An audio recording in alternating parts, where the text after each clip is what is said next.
Hello friends, welcome to angel maths competition. Friends, आज की video start करेंगे pinnacle 7th edition SSC maths book solution. और इस book के क्वेश्चनों का सॉल्यूशन आपके लिए बिल्कुल इजी, आसान और सरल तरीके से कराया जाएगा और कोई भी क्वेश्चन आपके लिए डिफिकल्ट नहीं होगा। हर एक क्वेश्चन इस बुक से रिलेटेड जो भी होगा आपके लिए इजी बन जाएगा।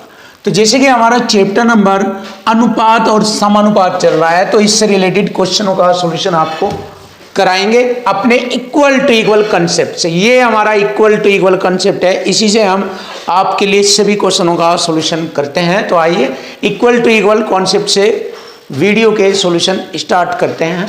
देखो, वैदिक की मासिक आय और वह के बीच का अनुपात 8:5 है। जैसे कि क्वेश्चन की लैंग्वेज में बताया गया है कि वैदिक की जो आय है, आय मतलब आमदनी, जो उसकी इनकम है, जो सैलरी है, जो वो किसी भी व्यवसाय से पैसा कमा रहा है, उसको आय बोलते हैं आय। और जो व्यय करता है, व्यय मतलब खर्च करता है, इन दोनों का रेशो दिया है 8:5।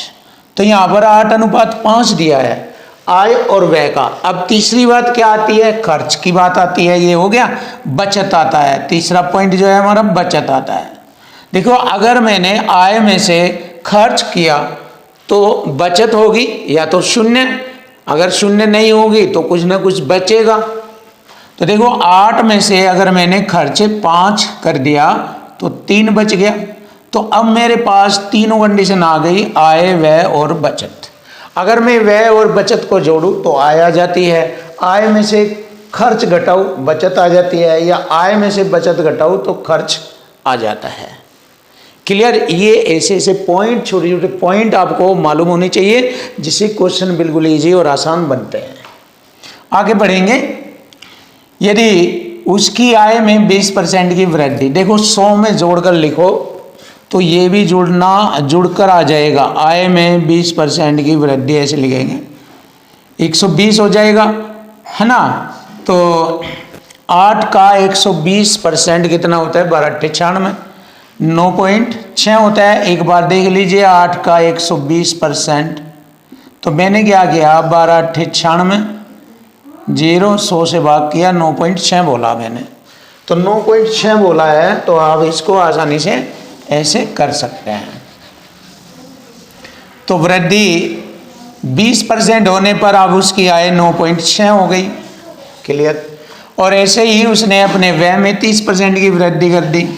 अब देखिए, उसके व्यय में भी आता है 30% की वृद्धि, तो वही 130 हो जाएगा। 100 में जोड़कर लिखेंगे, या इसको ऐसे लिख लीजिए, 100 में जोड़कर लिखेंगे 130, 13 पंजे 65, 6.5 हो जाएगा ऐसे ही। अब देखो, जब मुझे मालूम हो गया आय इतना हो गया, व्यय इतना हो गया, तो बचत मेरी कितनी होगी ये मुझे मालूम हो जाएगा। 6 में से 5 घटाएंगे, 0.1 बचेगा, और 9 में से 6 घटाएंगे 3, तो 3.1 की बचत होती है। तो अब बचत में कितना प्रतिशत वृद्धि होती है? देखिए, प्रतिशत वृद्धि कितना होती है हमें मालूम है, 3 पर 1 बढ़ गया, तो यहाँ प्रतिशत वृद्धि हो रही है। 3 पर 3.1 मतलब 0.1 बढ़ गया, वृद्धि हो रही है। परसेंट में निकालना है, 100 से गुणा परसेंट का चिन्ह, दशमलव से 1 0 हटाएंगे, 10/3 को लिख देंगे, 3 3 9, 3 से ही 1/3% की वृद्धि। ये प्लस का चिन्ह वृद्धि को रिप्रेजेंट करता है, प्लस का चिन्ह वृद्धि को रिप्रेजेंट करता है। Option C is right answer. लीजिए, आंसर आ चुका। अब इसके बाद आता है हमारा क्वेश्चन नंबर 175। देखिए, pinnacle SSC math 7th edition solution आपको जबरदस्त मिलेंगे। बुक भी आपके लिए जबरदस्त है। पिनेकल मैथ्स छोटी मोटी बुक नहीं है, ये आपकी लाइफ बनाने वाली बुक है। आपकी लाइफ बन जाएगी इससे। इसको बहुत अच्छी तरीके से सीखो, पढ़ो, बेस्ट रहेगा आपके लिए। Question number 175। एक कारखाने में पुरुष श्रमिकों की संख्या, पुरुष श्रमिकों की संख्या का 48%, का मतलब गुणा लगाएंगे। देखो, ये मैन हो गया, मैन को आप पुरुष कह दीजिए, जय मैन। इनका 48%, इसका 48% का बटे में 100 लिख दिया मैंने यहाँ 48%। कोमा, कोमा का मतलब अब अगली बात शुरू हो गई। ये महिला श्रमिकों की संख्या का 2/3 के बराबर है। देखो इक्वल टू इक्वल आ गया अपने आप। अगर हम बटे में रख कर डिवाइड करते हैं तो ये भी हमारा इक्वल टू इक्वल ही होता है, क्योंकि बराबर रख के काटना या बटे में रख के काटना इक्वल टू इक्वल। और यहाँ पर भी हमारा बराबर आ गया अपने आप ही, बराबर। महिला श्रमिकों की संख्या का 2/3 वो मेन हो गया, उनका 2/3 के बराबर है, ये बराबर है। अब इसको छोटा करेंगे। देखो 2 से मैंने काटा इसको 24 बार, फिर मैंने काटा 4 से, 4 6 24, 4 से इसको काटा 25 बार, बरज गुणा ये यहाँ कर दिया मैंने, बटे का मान अपना। तो मुझे मालूम हो गया पुरुष और महिला, पुरुष और महिलाओं की संख्या में अनुपात, बटे का मान अपना, पुरुषों की संख्याओं का अनुपात 25 और महिला की संख्याओं का अनुपात हो गया 6×18। तो ये आंसर आ गया हमारा 25:18, यानी कि 25:18। Option D is right answer, ये रहा। बहुत सरल और आसान शब्दों में आप क्वेश्चन को कर लेंगे।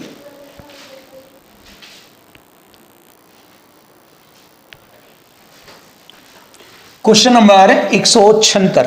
अब देखेंगे क्वेश्चन नंबर 176। दो संख्याएं एक तीसरी संख्या से क्रम से, जैसे कि लैंग्वेज में बताया कि दो संख्याएं हैं और वे दोनों तीसरी संख्या से क्रम से 17% और 50% अधिक है। जब बात परसेंट की जाती है तो 100 में जोड़कर लिखते हैं। इसका मतलब तीसरी संख्या से कंपेयर की जा रही है तो तीसरी संख्या 100 होगी। देखो ऐसे लिख लेंगे, यहाँ पर तीनों संख्याएं, पहली, दूसरी और तीसरी। तीसरी संख्या को 100 मानेंगे क्योंकि इससे ही तो कंपेयर कर रहे हैं ये परसेंट में। जब बात परसेंट की आती है तो जिस संख्या का, जिस वैल्यू का नहीं मालूम होता तो 100 होता है वह, जब बात परसेंट की जाती है। तो यहाँ पर पहली संख्या तीसरी से 17% अधिक है तो 117 हो जाएगा। दूसरी संख्या तीसरी से 50% अधिक है तो 150 हो जाएगा। अब उसने पूछा ये जो दोनों संख्याएं हैं, ये वाली दोनों, इन दोनों संख्याओं का अनुपात बताए। तो बस इन दोनों का, तीसरी को इन्होंने शामिल नहीं किया, बस इन दोनों संख्याओं का, पहली और दूसरी संख्याओं का अनुपात। तो मैंने देखा 3 से कट सकता है, ये 3 तिया 9, 2 3 9 27 और 3 से ये भी कट जाएगा, 3 पंजे 15 0। अब ये कोई भी संख्या 39 या 50 किसी नंबर से नहीं कट रही है, तो इसका मतलब हमारी दोनों संख्याओं का रेशो आ गया 39:50। देखिए ये हो गया सिंपल और आसान तरीका आप सब बच्चों के लिए।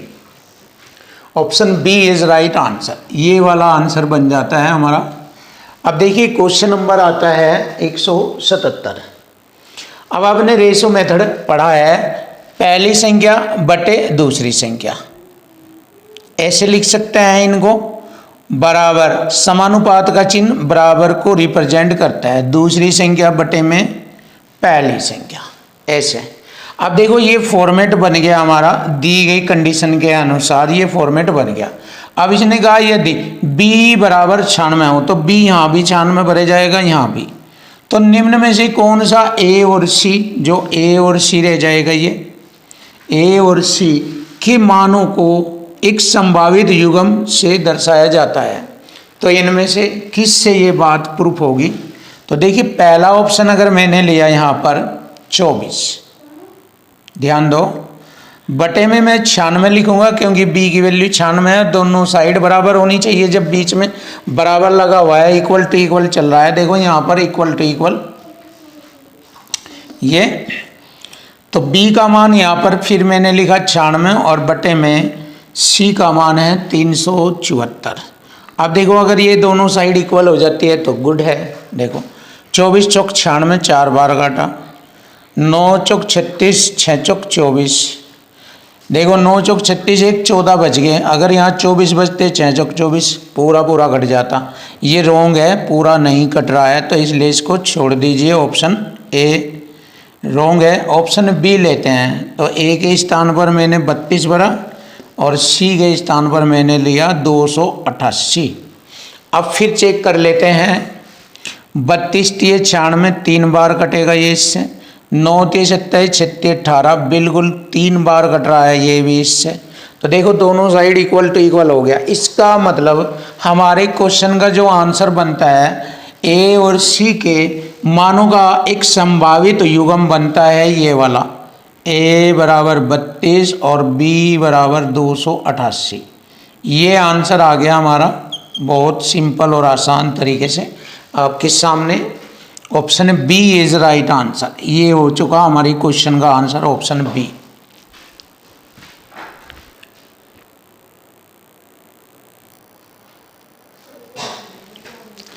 देखिए क्वेश्चन नंबर 178, बहुत ही प्यारा, बहुत ही आसान और इजी तरीका आपके लिए। देख सकते हैं आप, सीख लीजिए, बहुत अच्छा रहेगा आपके लिए, लाइफ बन जाएगी आपकी। 3 संख्याएं 4/5, 5/6 और 9/10।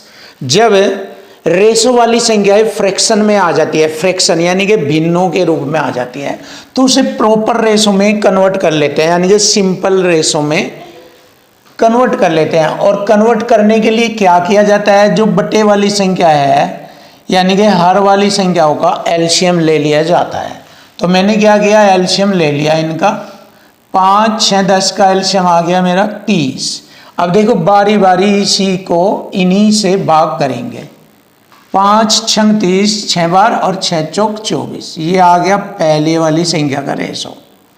अब रेशो का चिन्ह लगाएंगे। अब 6 पंजे 30 और 5 पंजे 25, ये दूसरी संख्या का रेशो आ गया। क्लियर। अब आगे बढ़ेंगे, रेशो का चिन्ह लगा दिया मैंने। 10 तिये 30 और 3 नम 27।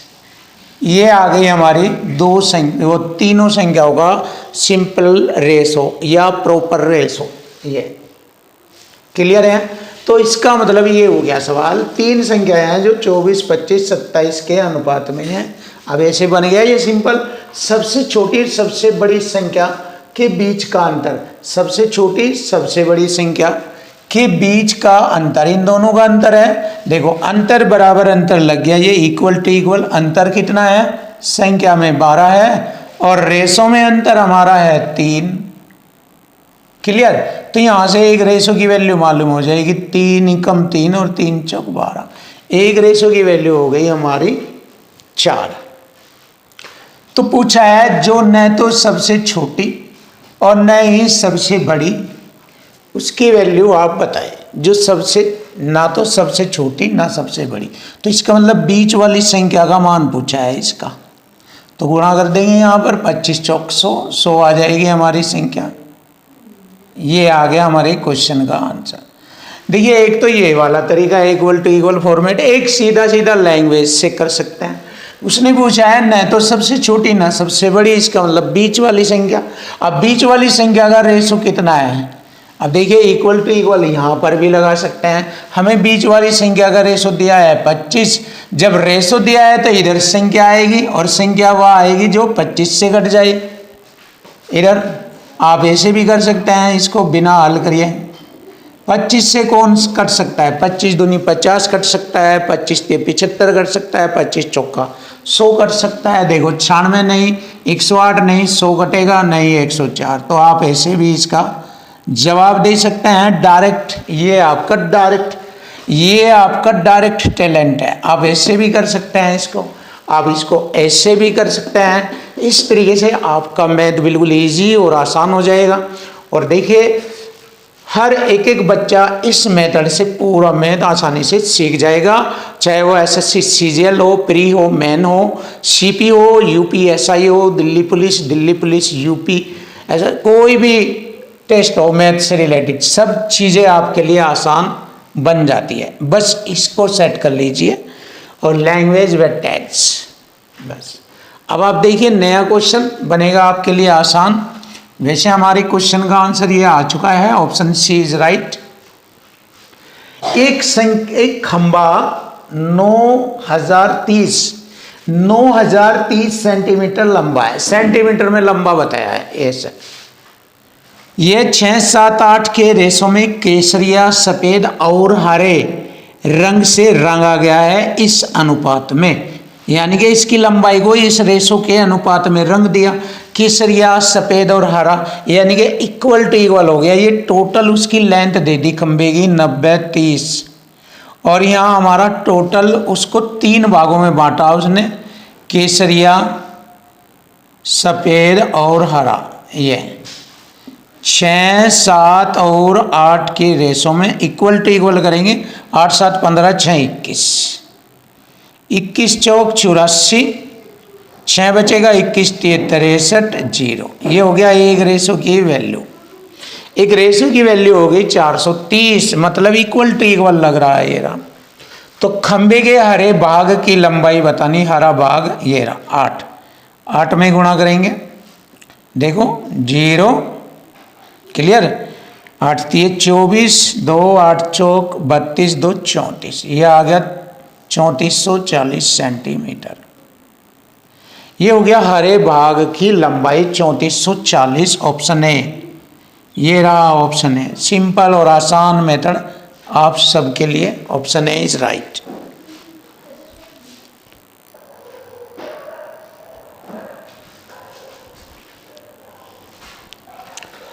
Question number 180।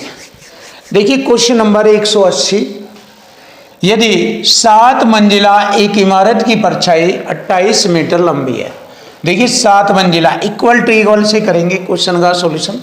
7 मंजिला इमारत की परछाई 28 मीटर लंबी है। ठीक उसी तरीके से उस इमारत में मंजिलों की संख्या, अब देखिए मंजिलें यहाँ 7 मंजिल है, तो यहाँ पर मंजिलों की संख्या पूछी है। उस इमारत में मंजिलों की संख्या कितनी होगी जिसकी परछाई 48 मीटर लंबी है। देखिए इक्वल टू इक्वल से क्वेश्चन फिनिश और आसान बन जाता है। मैंने कटिंग किया, 7 चौक 28 और 4 से 48 को 12 बार काटा, तो बटे का मान अपना, यानी कि मंजिलों की संख्या आ गई 12। तो मंजिलों की संख्या थी 12। ये रहा हमारी क्वेश्चन का answer, option D is right answer. Simple हो गया। अब आता है क्वेश्चन नंबर 181। वह छोटी से छोटी धनात्मक संख्या कौन सी है जिसे 2 और 3 में से घटाए जाने पर तृतीय अनुपात 4 हो जाता है। सबसे पहले जानेंगे तृतीय अनुपात होता क्या है। मैंने बताया है कॉन्सेप्ट में, तृतीय अनुपात बराबर होता है दूसरी संख्या का स्क्वायर बटे में पहली संख्या। तो यहाँ पर मुझे मालूम हो रहा है कि ये मेरी पहली संख्या, ये मेरी दूसरी संख्या, यही तो है ना। और तृतीय अनुपात मुझे दिया है 4। तो देखिए 4 के बराबर आपको देखना है बी स्क्वायर बटे ए। तो यहाँ पर ए का मान 2 है। अब ये कह रहा है कि कौन सी संख्या घटाई जाने पर, और छोटी से छोटी। अब देखिए 2 से छोटी सीधा सा दिख रहा है, छोटी से छोटी 2 में से, देखिए 2 से, यानी 2 से बड़ी तो होगी नहीं, वह छोटी ही होगी। देख लीजिए, अगर माइंड का यूज करें आप, थोड़ा सा ध्यान दें, तो चीज़ें यहीं पर ही आसान हो जाएगी। इसने छोटी से छोटी कौन सी संख्या इसमें से घटाए। अब 2 में से 2 से बड़ी तो घटाई नहीं जाएगी, और क्योंकि माइनस में आएगा, अगर 2 से बड़ी संख्या घटाएंगे माइनस में आएगा, और माइनस में तृतीय अनुपात आएगा नहीं, प्लस में आ रहा है इसका आंसर यहाँ। तो इसका मतलब हम 1 घटाएंगे, साफ साफ दिख रहा है। अगर मैंने 2 में से 1 घटाया तो ए का मान 1 हो गया, 3 में से 1 घटाया तो बी का मान 2 हो गया। 1 घटाने पर ये बस सीधा सीधा दिख रहा है। तो 1 घटाने पर आप प्रूफ भी करके देख लीजिए। प्रूफ बी स्क्वायर यानी कि 2 का स्क्वायर करेंगे 4, और बटे में ए का मतलब होगा 1। अब 1 से इसे भाग करेंगे, 1 चौका 4, तो 4 बराबर 4। इसका मतलब मुझे मालूम हो गया है कि घटाए जाने वाली संख्या हमारी 1 है, 1। तो घटाए जाने वाली संख्या 1 आएगा हमारे क्वेश्चन का आंसर। 1 है घटाई जाने वाली संख्या। क्लियर है।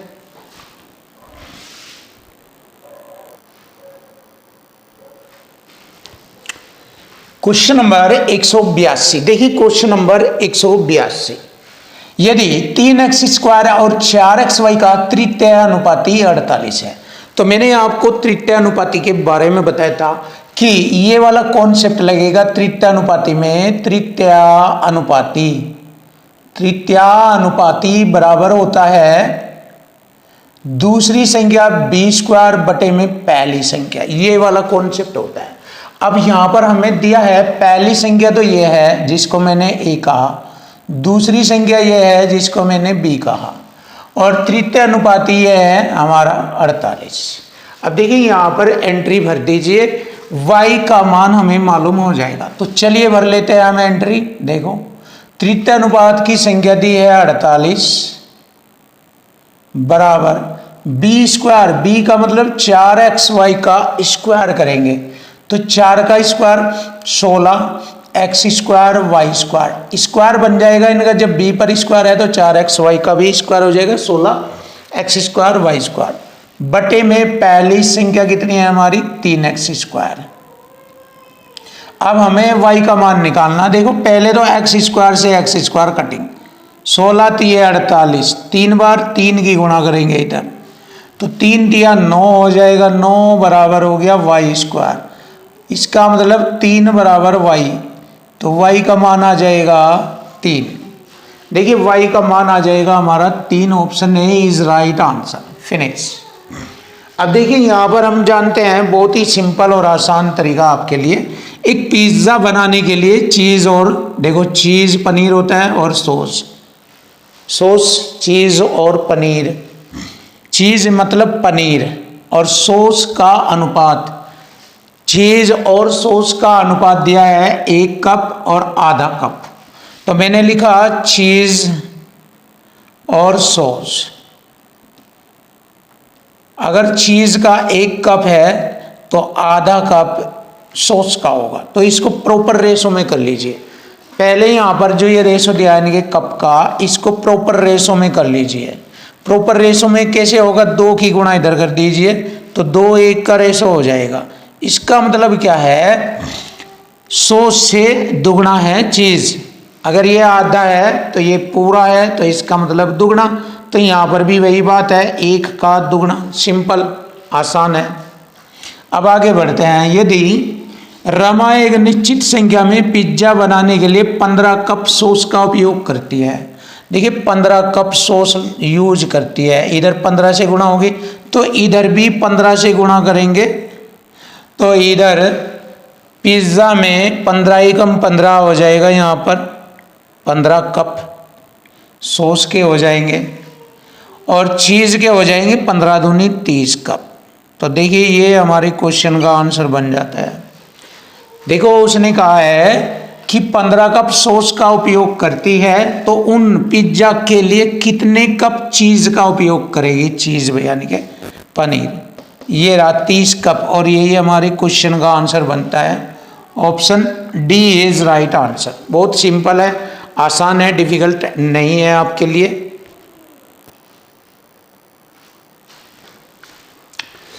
Question number 184। देखिए एक परिवार अपनी कुल आय में से 15% की बचत करता है। देखिए अगर परिवार की कुल आय है 100% तो उसमें से 15% बचत करता है, बाकी 85% व्यय, शेष राशि 3 प्रकार के व्यय जैसे स्वास्थ्य हुआ, शिक्षा हुआ और भोजन पर खर्च करता है, जिसका रेशो 1:2:2 के अनुपात में होता है।